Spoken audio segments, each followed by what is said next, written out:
Oh,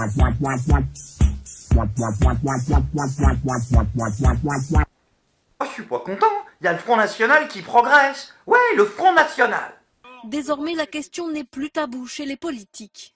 Est-ce qu'aujourd'hui vous considérez tout simplement que Marine Le Pen peut remporter l'élection présidentielle?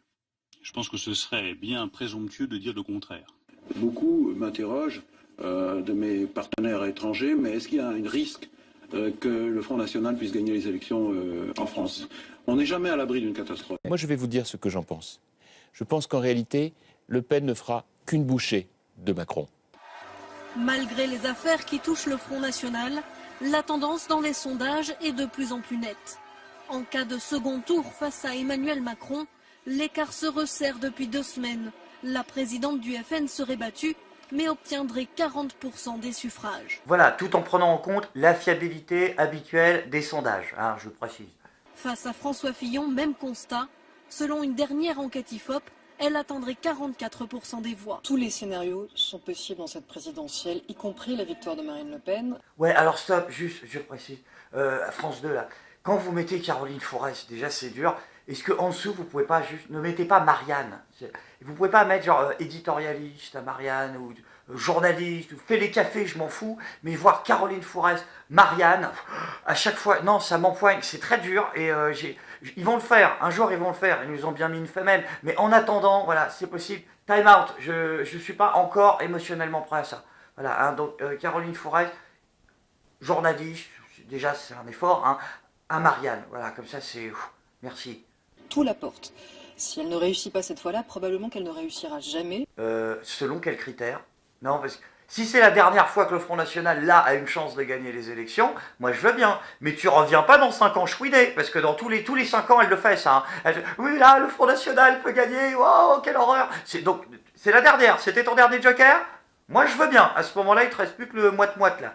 Et le coup de fil à un ami. Ah bah non. Ah bah si, tiens, tu pourras appeler Bernard-Henri Lévy. Oui, ton grand ami. Lui aussi, il panique. Lui, c'est encore pire. Lui, il est à 2 doigts de faire une syncope.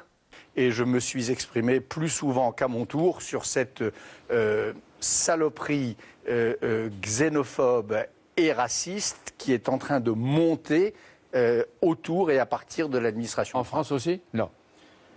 En France aussi, naturellement. Je vois avec... En Europe et en France? En Europe, naturellement.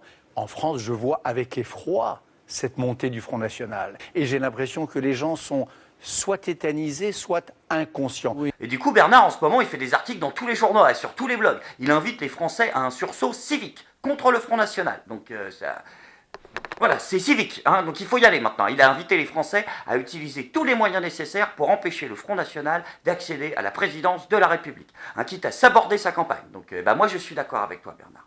Tu sais quoi? Oui, je vais te soutenir. Et vu que je suis un humoriste de gauche, ce qui ne se voit pas particulièrement dans cet épisode, je te le concède. J'ai décidé de te donner un coup de main pour empêcher le Front National d'accéder à la présidence et saboter sa campagne. Alors j'ai réfléchi et je me suis dit, étant donné que les campagnes électorales sont grandement payées par nos impôts, j'invite solennellement tous les auditeurs de Je suis pas content, pour lutter contre la haine et saboter le Front National, à ne pas payer vos impôts cette année, en 2017, pour lutter ensemble contre la démagogie et le populisme. Hein? On n'a pas le droit? Merde, c'est con. Je m'y attendais un peu. Après, cette vidéo n'a pas pour but de défendre les idées du Front National. Je précise parce qu'on est en période électorale et qu'en ce moment, tout le monde voit un peu ce qu'il veut dans mes vidéos. Hein, ça, vous avez un cerveau, vous mettez votre bulletin dans l'urne que vous voulez, vous appuyez sur le bouton que vous voulez, ou vous allez à la pêche le dimanche. Moi, je fais plutôt partie de cette équipe-là. Et chacun fait ce qu'il veut, ça ne me regarde pas. Mais d'un autre côté, on peut quand même reconnaître qu'il y a un traitement médiatique particulier du Front National. Hein, je veux dire, moi, franchement, si je devais me faire l'avocat du diable, j'aimerais pas être un élu du Front National. Avec à chaque fois tes propos qui sont déformés, recités dans la presse, t'es stigmatisé, pris à partie, surveillé, mis sur écoute pour certains. Hein? Gilbert Collard, ouais, il est directement mis sur écoute par l'Élysée, lui, par exemple. Ah oui, il a les preuves. Question du cabinet noir. Oui, disent les Républicains, non, dit l'État via le biais d'Urvoas. Mais après, il y a une réflexion qu'on peut avoir comme avocat, c'est de considérer que l'appareil d'État dans son ensemble a toujours servi ses maîtres globalement. Donc, est-ce que ceux qui dérangent en ce moment sont sur écoute, comme l'a été à un moment Nicolas Sarkozy? Pendant un an, quand même. Est-ce que vous me donnez une minute? Oui. Bon, moi, je suis sur écoute, je le sais, parce que mon téléphone, de temps en temps, se déclenche tout seul et me dit, c'est incroyable, mais vrai, répétez ce que vous venez de dire. Bon. Hein? Non, allô, Gilbert? Non, T'as juste installé Siri sur ton téléphone, c'est tout, c'est normal. C'est pour ça qu'on te demande de répéter. Oh, le con. Hein, il a confondu. C'est un assistant vocal, il n'a pas l'habitude de ça.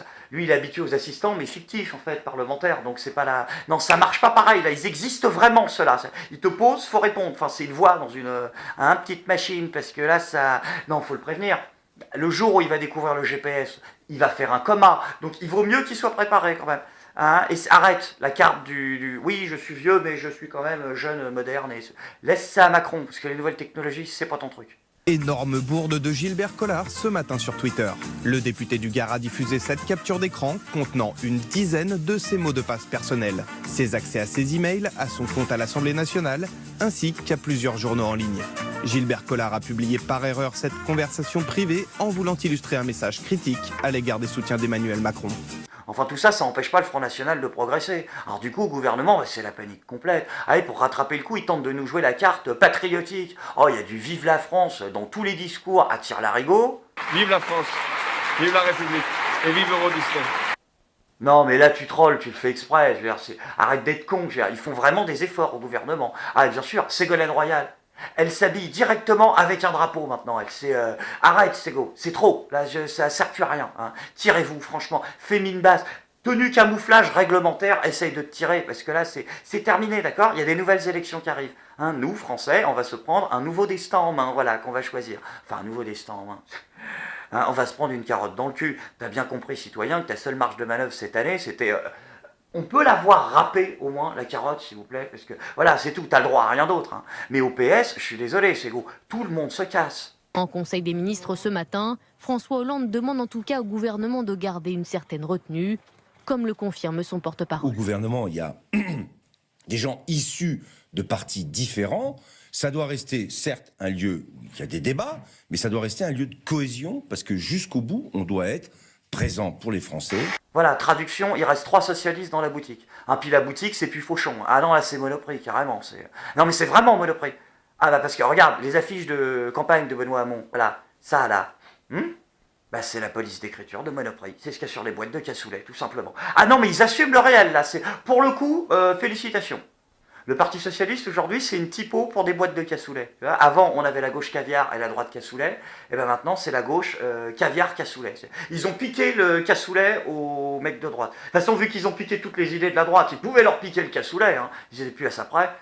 Alors, il y a les logos qui s'en sortent un peu mieux. Ouais, ils arrivent à se faire une deuxième jeunesse. Là, le logo du Parti Socialiste, si, c'est porté par les hipsters. Ouais, à New York. Voilà, c'est une marque de t-shirt maintenant, le Parti Socialiste. C'est vraiment la fin, là. C'est déstockage massif. Hein. Et du coup, pour choisir ce nouveau destin auquel on a le droit et qui va durer 5 ans, on va avoir également le droit à un nouveau débat pour bien choisir. Ah bah oui, c'est important, avec tous les candidats cette fois-ci. Ouais, ils ont organisé ça, le service public, ils ont compris qu'ils avaient un peu déconné avec la démocratie, donc ils ont dit on va faire un nouveau débat.